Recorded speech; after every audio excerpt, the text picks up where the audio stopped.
আমি বাঁচতে চাই। আমার মায়ের জীবনটা ভিক্ষা চাচ্ছি। হে আল্লাহ, আমার মাকে আপনি সুস্থ করে দিবেন। আপনারা আমার আম্মুকে সাহায্য করবেন। সাহায্য না করতে পারলে আমার আম্মুর জন্য বেশি বেশি করে শেয়ার করে দিবেন। আমার এই অসুস্থতার কারণে আমার স্বামী আমাকে ডিভোর্স দিয়েছে। এই বাচ্চাটা আমার কাছেই থাকে। আসসালামু আলাইকুম ভাই এবং বোনেরা, আমি গুরুতর অসুস্থ। আমার 2টা হিপ জয়েন্টই নষ্ট হয়ে গেছে। ডাক্তার বলেছে অপারেশন ছাড়া আমার ট্রিটমেন্ট সম্ভব না। এখন এই অপারেশন করতে গেলে 1,60,000 টাকা চাইছে ডাক্তারে। এখন আমার আব্বু কৃষিকাজ করে, যে পরিশ্রম করে যেটা উপার্জন করে তাইতে আমাদের সংসার চলে না। আমরা দুবেলা দুমুঠো ঠিক মতো খাইতেই পারি না। আমার এই বাচ্চাটা যখন 2 বছর 4 মাস বয়স, আমি সেই সময় গুরুতর অসুস্থ হয়ে যাই। আর আমার স্বামী আমাকে ডিভোর্স দিয়ে দেয়। আর তারপর থেকে আমি এই অসুস্থভাবে আমার বাপের বাড়িতেই আসি।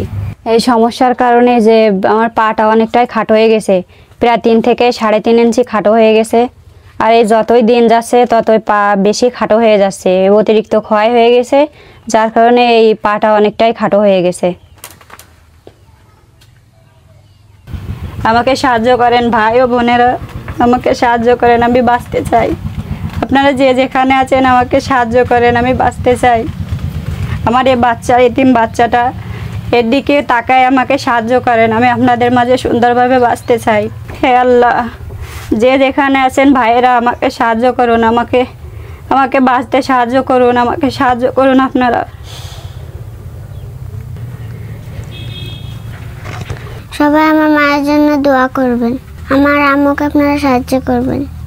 আমার মায়ের জীবনটা ভিক্ষা চাচ্ছি। হে আল্লাহ, আমার মাকে আপনি সুস্থ করে দিবেন। যারা প্রবাসী আছেন সবাই আমার আম্মুকে সাহায্য করেন। আমার নাম্বার 01316836081। এই নাম্বারে আপনারা যে যা পারেন সাহায্য সহযোগিতা করলে আমি পেয়ে যাব ইনশাআল্লাহ। আমি স্কুলে যাই, সবাই মিষ্টি খেতে পারে, আমি মিষ্টি খেতে পারি না। কেন তুমি মিষ্টি খেতে পারো না কেন? আমার আম্মু অসুস্থ বলে। তোমাকে টাকা দিতে পারে না তাই না? আরে কত কষ্ট। আমি এই সমস্ত বাপদের ধিক্কার জানাই। তার স্ত্রী অসুস্থ বিধায় মেয়ে সহ ডিভোর্স কল্পনায় আসতে পারে না। ওর খরচ বরচ দেয় না, খরচ দেয় না, খোঁজই নাই। না, কোনো খোঁজই নাই না। খোঁজই নাই না। বাচ্চাটা কতটুকু? 6 বছর। ওর বাপ কখনো ওর খোঁজ নেয় না, ওর ভরণ পোষণও দেয় না। অতটুকু বাচ্চা স্কুলে যায় মিষ্টি খেতে পায় না। আপনারা সবাই সহযোগিতা করবেন, অপারেশনের জন্য সুন্দর একটা ব্যবস্থা হয়। আমরা সেই প্রত্যাশায় আপনাদের দিকে মুখিয়ে থাকলাম, যেন তার ট্রিটমেন্টটা হয় আর এই বাচ্চাটাকে যেন মানুষ করতে পারে। সবাই ভালো থাকবেন, সবাইকে ভালো রাখবেন। আল্লাহ হাফেজ।